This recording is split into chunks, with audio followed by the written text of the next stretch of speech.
ఇంకెన్ని నాళ్ళు ఈ అణచివేత మనపై, ఇంకెన్ని నాళ్ళు ఈ అణచివేత మనపై, ఎదురు తిరిగి పోరాడి నిలబడితే నాదా గెలుపై.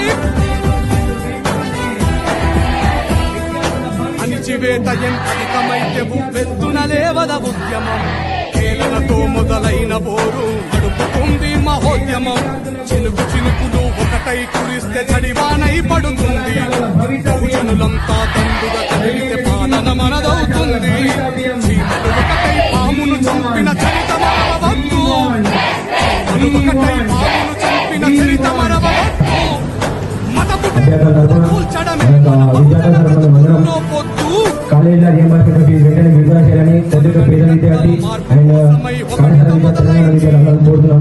ఎందుకంటే ప్రతి ఒక్క విద్యార్థి తన స్కాలర్షిప్ ని ఆధారపడుతుంది. ఎందుకంటే బుక్స్ కావాలన్నా లేకపోతే పాకెట్ మనీ యూజ్ చేసుకోవాలన్నా మెయిన్ మనకు స్కాలర్షిప్. సో దయచేసి గవర్నమెంట్ ప్లీజ్. అధికారమంతా కొంతమందికే సొంతమైపోయింది, వలసలతో నడిగడ్డ బ్రతుకు ఆగమైపోయింది. మోస్ట్ ఇంపార్టెంట్ టాపిక్ మాయమైంది, పలిసి నోడి పంపిస్తే